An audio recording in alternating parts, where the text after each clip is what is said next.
Hi beautiful people, welcome back to my channel. My name is Shonda and I am your favorite multi-passionate and random girly. Today I want to just go over and discuss how to actually film yourself working out. I've been doing Vlogmas, or at least attempting to, and the toughest thing was for me was to figure out how to film myself working out. Of course there are nerves and jitters when it comes to that, but the actual how-to was the most difficult part. So there will be in 3 parts today.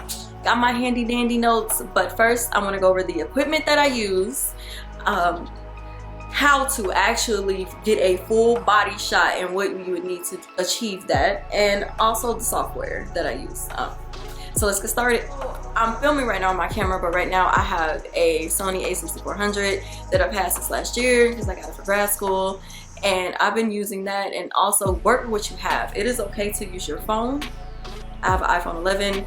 It works just perfect. It works perfectly fine. It's actually, I get better quality sometimes on my phone than I do my actual camera. Probably it's user error. I'm sure it's me. It's user error. It's fine. It's me, Jessica. It's perfectly fine, right? So with that being said, I also suggest, if you can, and I'll link this exact one I have below. I got it from Amazon. A mini baby tripod. Okay, so it's very difficult to, one, you don't want to set up, if you're filming in a gym. Now I film in my home and I film usually in my apartment complex's gym, which is usually just me in there. Like nobody's really in there when I'm filming. So if I wanted to, I probably could set up a full tripod. But if you're filming in a gym or you're filming somewhere where it's a little bit crowded and you can't necessarily get the shots, or you don't want to be that person or be obnoxious, it's perfectly fine. I honestly don't care if people film. I know people feel a way about it and it makes people uncomfortable. That's perfectly fine. But this right here has been a godsend and a lifesaver. This also came with the phone little stand holder connector thing. I don't know what you call it, but yep.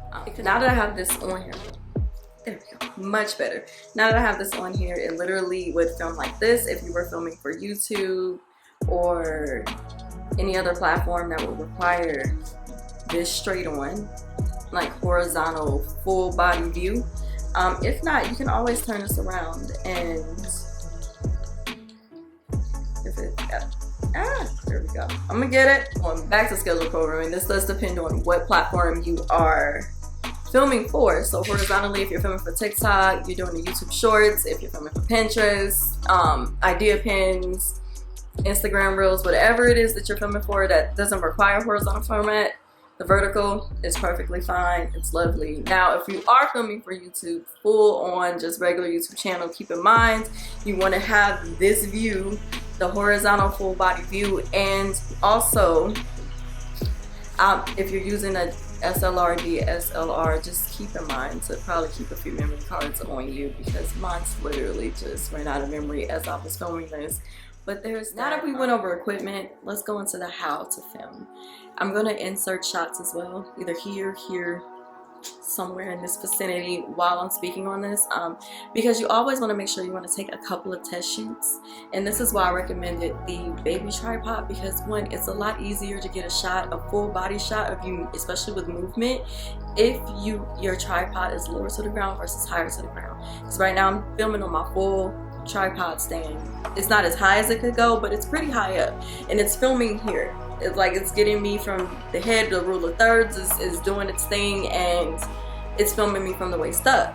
Now if I'm doing a full body workout and I have this up, it's literally only going to film me from the waist up, and it's going to get everything from the waist down out of the shot, which is something that obviously we do not want. And another thing as well is distance. You want to have a good amount of distance between you and the camera to get your full self into the shot. Now if you're only filming upper body, that's great, wonderful, awesome. Then you don't necessarily need this. But if for most of us just don't do upper or just lower body, and so that way if you have a good distance, you'll be able to see how you look on the camera or your phone or whatever you're filming on, to see how you look. If you're all in the shot, do you need to adjust? And another thing that's also important is test sheets.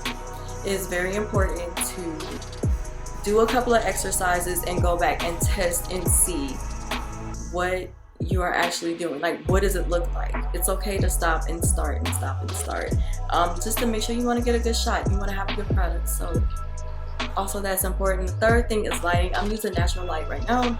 My windows are wide open. If I was to work out now, you'll see it. I've done things in the dark, quote unquote. I tried to do it for aesthetics. I don't know how well it came off or how well it translated, but I did some dark photo shoots. Well, not photo shoots, but I did some dark, like, vlogging workout videos when it was a little bit darker out, just to see. But I don't know how that translated. Only got 4 subscribers, y'all. So but I also filmed in my apartment's complex gym, which it has a little bit of lighting, but it is still kind of low, so you may have to edit it in post. So just keep in mind of the lighting.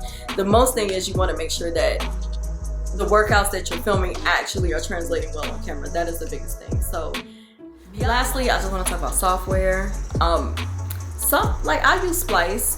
They're going up to $4.99 at the end of this month, so I don't know how long I'm gonna use Splice, but Splice is a really good tool if you just have a phone, and it's very easy to edit on Splice. It's pretty straightforward, to the point. You can take things out. They even have their own library of music you can use as well that's copyright free. So Splice is a really good option, as well as iMovie for my iPhone users. I use iMovie and Splice most of the time, and it's been working out for me. I also have a subscription with Epidemic Sound, and I get a lot of my music from there, but most of the time I will just probably try to grab something that's copyright free off of iMovie or Splice if I'm not using Epidemic Sound. Just depends. I think that those are the easiest to learn, in my opinion, and I've been able to put out some what I'm consider decent content, good content off of both of those on TikTok as well as here on YouTube. So, and also lastly, Adobe Premiere. We had to use it when I was in grad school. I'm still learning to use it. I think it's a lot of cool features on Adobe Premiere. It's been a learning curve for me. I won't say that won't be for everyone, but it is for me. It's still a learning curve, and I'm still learning how to use all the features on Adobe Premiere.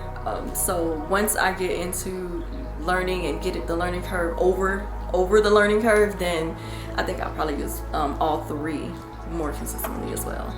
Well, that's all for today. Thank you for watching, and if you have any tips, tricks, anything that will help with filming yourself working out or just content creation in general, feel free to comment below. Thank you so much for watching again.